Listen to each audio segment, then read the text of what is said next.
What's up, guys? Dennis here, Do It All Garage. This video is about my snap-on blast cabinet that I picked up used. Got it from a buddy of mine, about 225 bucks. When I went looking at blast cabinets, I didn't know anything about it. I wanted to learn how to do it, so I started searching around for one for sale. I looked at, of course, the Harbor Freight one, and also looked at Eastwood. Eastwoods are a little bit more expensive, but they are bigger. They seem a little bit better built, I guess. But one thing all the cheaper ones had in common, at least the online ones that will ship to your house, is that they're all bolted together with about 500,000 bolts and nuts and washers, okay? Which means that, at least from the research I did, that you have to basically add silicone to every panel to seal it up. I didn't want to mess with that. I didn't want to do that. It would take a whole freaking weekend to put one of those together, probably. Not that, you know, for a low budget blaster, it's probably fine. But I wanted to get the most out of my money, as most of you do. So, found this one used. I would definitely recommend getting one. If you ever find one used that's in decent shape, I would definitely recommend picking it up. So anyway, a little modification that I did to it. I put this PVC pipe on it, this elbow, all right? And I'm gonna grab my camera here, do a little walk around. So this is like 1.5 or 2 inch, I can't remember. PVC, it's a little elbow with a threaded end on it that goes inside of there. And I did cut this hole in here. And then on the inside of there, I basically got another fitting that has female threads on it that screwed onto that. And it worked fine, you know. I sealed it up with a little RTV silicone that I had laying around in my garage. And then on the inside of this, so my Shop-Vac would fit, obviously that's a smaller diameter than what that pipe is. So I got some self-adhesive foam. It's like weather stripping foam or whatever. And it's usually what they use to seal doors and windows and things up with. And that's what I basically just cut a couple inches off and went around the inside of that.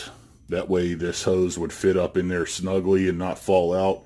And it's actually worked out really great. I've got that Stanley Shop-Vac. Get a little shot of the specs on that. 4 horsepower, 5 gallon. And I've actually used this several times around the house. And, you know, I didn't want to go spend $200 or $300 on one. I don't use it all the time. So I got that on Walmart.com for less than $40. And it's worked great. It's got a lot more suction than I thought it would have. So, plus it comes with all the attachments and like 3 or 4 bags and a filter for using it to vacuum up water and stuff like that. So anyway, that's one of the mods I did to it. The other one is I plumbed in this Klutch brand. You can kind of see it right there. Klutch. It's Northern Tool and Equipment's brand. And as you can see, I'll compare it to the size of my hand. It's pretty small. Okay. This is a moisture trap / air filter. And when it's pressurized, when you hook the hose up to it and you're starting to blast, you can squeeze this little button here that my thumb is pushing on. It's spring loaded, and the moisture or water that's in there will spray out of the bottom of it. And those are about $20 at Northern Tool and Equipment. If I can remember, I'll try to put the link in the description. If you want to buy one of those, they work really well, not just on blast cabinets, but I also plan on installing one of those on my air hose reel. I was going to put one in right there just so it's got a second trap. I also have one on my air compressor. That one's a different brand, but that's also a regulator over there. But for 20 bucks, you can't beat it. Anyway, getting back to the blast cabinet. This thing is snap-on. I think it's a 75-year anniversary. It was made in 95. And the thing is super solid. The legs are all welded. There's no nuts and bolts holding anything together. I think about the only thing that's bolted on, the door has that big piano hinge right there. It's all sealed up. And about the only thing that's bolted on is that door. So, which was really nice because when I bought this, it didn't have the glass in it. It was broken. So I had the weather stripping or the weather seal, but I didn't have the glass. I took the door off, took it to a glass shop, dropped it off, and they put a new piece of glass in it for about $30.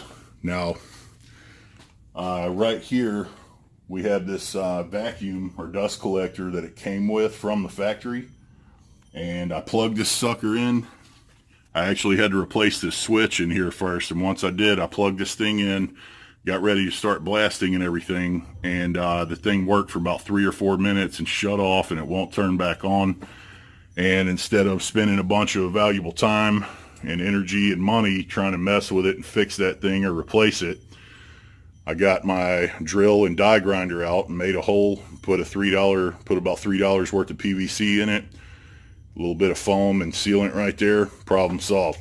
Now, if you're gonna do this, okay, a lot of the less expensive, Harbor Freight, Eastwood, so on and so forth, blast cabinets in the $200 to $300 range, they don't come with a dust collection system. So this might be a good idea for some of you because it's super cheap and easy to do. One thing you want to do is get your Shop-Vac and measure. A lot of these are a standard size, but some of them are bigger than that.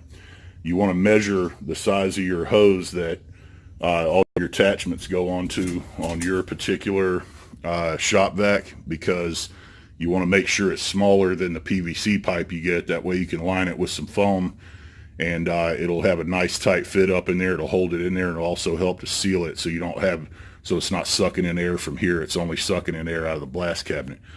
Now, I was really surprised on how well this worked. I wasn't even sure if it was going to work. I've never done anything like that before, but it worked very well. And I'm super glad I did it. I'm super glad I bought this blast cabinet because I've made a few dollars with it, did a few jobs with it, and done some of my own stuff like some carburetor bowls and things like that. But anyway, so that's my little blast cabinet set up there. And if you got any questions or comments or anything like that, just go ahead and put them in the comments section. And like and subscribe if you'd be so kind. If you like my channel and videos and stuff. If you got any requests, anything I'm not thinking of, let me know. I'll try to make a video on it, or like I said, answer any questions you got. I've got plenty more videos to come, so stay tuned. Thanks a lot for watching.